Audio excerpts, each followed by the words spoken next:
আসসালামু আলাইকুম। স্বাগত জানাচ্ছি আমার আজকের পর্বে। শীতের সবজি বাঁধাকপি। বাজারে এখন বাঁধাকপি উঠতে শুরু করেছে। বিকেলের নাস্তায় ঝটপট তৈরি করা যায়। আজকে তৈরি করব বাঁধাকপির পাকোড়া। বাঁধাকপির এই পদটি বিকেলে চায়ের সাথে বেশ মানিয়ে যায়। আশা করি রেসিপিটি ভালো লাগবে। পাকোড়া বানানোর জন্য এখানে আমি বাঁধাকপিগুলো চিকন করে কেটে নিয়েছি। আমি এখানে কপির শক্ত বা ডাঁটার যে অংশটা আছে সেটা বাদ দিয়ে শুধু পাতাগুলো কেটে নিয়েছি। আর বাঁধাকপিগুলো এভাবে একটু চিকন করে কেটে নিতে হবে। আর এখানে মেজারমেন্ট কাপে প্রায় 3 কাপের মতো বাঁধাকপি নিয়েছি। এবারে কুচি করা বাঁধাকপির মধ্যে দিয়ে দিব পরিমাণ মতো লবণ। এখানে আমি আধা চামচের চেয়ে একটু বেশি লবণ দিয়েছি। লবণ দিয়ে বাঁধাকপিগুলো হালকা হাতে একটু মেখে নিতে হবে। আর মাখানোর সময় কিন্তু খুব বেশি কচলিয়ে মাখা যাবে না, হালকা হাতেই মাখিয়ে নিতে হবে। এভাবে লবণটুকু মাখিয়ে বাটিটা ঢাকনা দিয়ে ঢেকে 10 মিনিটের জন্য রেখে দিব। এতে করে পাতার মধ্যে যে পানি আছে সেই পানিটুকু বের হয়ে যাবে, যার ফলে পাকোড়াগুলো মুচমুচে হবে। 10 মিনিটের মতো লবণ দিয়ে মাখিয়ে রাখার ফলে বাঁধাকপির মধ্যে যে পানিটুকু ছিল সেই পানিটুকু কিন্তু বের হয়ে গেছে। একটু খেয়াল করে দেখেন, অনেকটুকু পানি বের হয়েছে। এই পানির মধ্যেই যদি আমরা বেসন বা ময়দা দিই তাহলে পরিমাণটা কিন্তু অনেক বেশি হয়ে যাবে। বাঁধাকপির তুলনায় ময়দা এবং বেসন বেশি হয়ে গেলে খেতে কিন্তু ভালো লাগবে না। এবার অন্য একটা বাটির মধ্যে পানিটুকু ঝরিয়ে বাঁধাকপিগুলো নিয়ে নিব।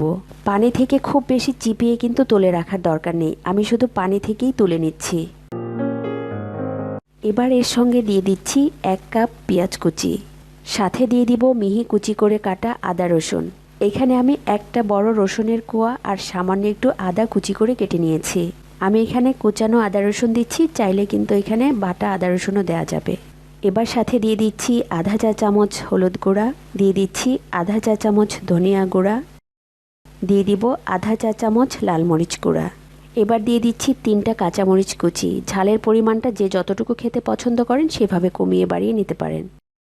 আরও সাথে দিয়ে দিচ্ছি 1 চা চামচ চাট মশলা। এবার এর সঙ্গে দিয়ে দিচ্ছি 1.25 কাপ বেসন। আমি এখানে বেসন দিয়েই করছি, চাইলে বেসনের পরিবর্তে ময়দাও দেওয়া যাবে। পাকোড়াগুলোকে আরও বেশি মুচমুচে করার জন্য দিয়ে দিচ্ছি 1/3 কাপ চালের গুঁড়ো। এবার সব কিছু খুব ভালো করে হাত দিয়ে মাখিয়ে নিতে হবে। মাখানোর সময় চাইলে এখানে একটা ডিম দিতে পারেন, কিন্তু আমি ডিম ছাড়াই করব। এবার এখানে দিয়ে দিব পরিমাণ মতো ধনেপাতা কুচি। আমি এখানে প্রায় 4 টেবিল চামচের মতো ধনেপাতা দিয়েছি। লবণটা একটু কম হয়ে গেছে, আমি সামান্য একটু লবণও অ্যাড করে দিচ্ছি।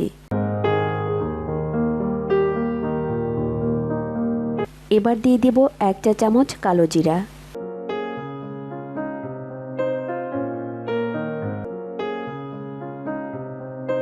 পাকোড়াগুলো একটু টক মিষ্টি করার জন্য এখানে দিয়ে দিচ্ছি 2 টেবিল চামচের মতো টমেটো সস। আর এটা মাখানোর জন্য কিন্তু এক্সট্রা পানির কোনো প্রয়োজন নেই। আর সব কিছু কিন্তু খুব হালকা হাতে মাখিয়ে নিতে হবে। পাকোড়ার এই মিশ্রণটা করা হয়ে গেছে, একটু খেয়াল করে দেখেন। মিশ্রণটা কিন্তু খুব বেশি নরম হবে না, এরকম একটু আঠালো হবে। আর পাকোড়াগুলো ভাজার সময় কিন্তু চেপে চেপে শেপ দেওয়ার দরকার নেই।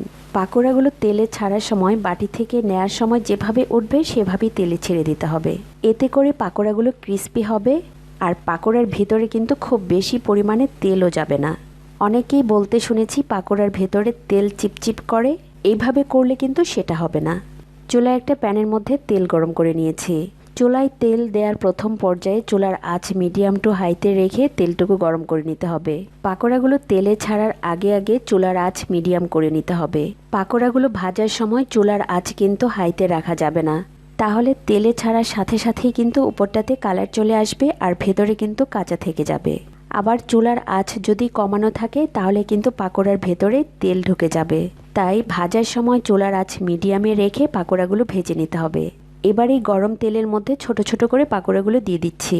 তেলে ছাড়ার সাথে সাথেই কিন্তু পাকোড়াগুলো উল্টিয়ে দিব না। একটা পাশ যখন একটু হয়ে যাবে, মানে একটু সোনালি কালার চলে আসবে, সেই পর্যায়ে পাকোড়াগুলো উল্টিয়ে দিতে হবে।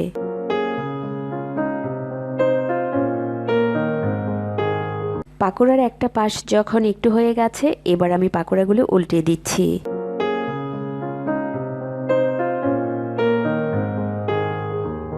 একটু পরপর পাকোড়াগুলো উল্টিয়ে পাল্টিয়ে গোল্ডেন ব্রাউন কালার করে ভেজে নিতে হবে।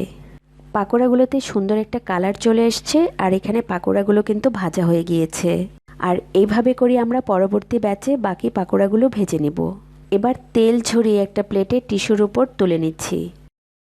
এই তো তৈরি হয়ে গেল খুবই মুখরোচক বাঁধাকপির পাকোড়া। এবার যে কোনো সসের সাথে বিকেলের চায়ের আড্ডায় বেশ জমে যাবে। আবার এই পাকোড়াগুলো দুপুরে গরম গরম ভাতের সাথে দারুণ লাগে। সাথে যদি একটু ডাল হয় তাহলে আর কোনো কিছুরই প্রয়োজন হবে না। আশা করি আজকের এই সহজ রেসিপিটি আপনাদের ভালো লেগেছে। ভালো লাগলে লাইক এবং কমেন্ট করে আমাকে জানাতে পারেন। আর আমার চ্যানেলটি সাবস্ক্রাইব করে পাশে থাকা বেল আইকনটি প্রেস করে দিবেন। এতে করে পরবর্তী ভিডিও নোটিফিকেশন পৌঁছে যাবে আপনার কাছে। ভিডিওটি দেখার জন্য সবাইকে অসংখ্য ধন্যবাদ। সবাই খুব ভালো থাকবেন এবং নিরাপদে থাকবেন। আল্লাহ হাফেজ।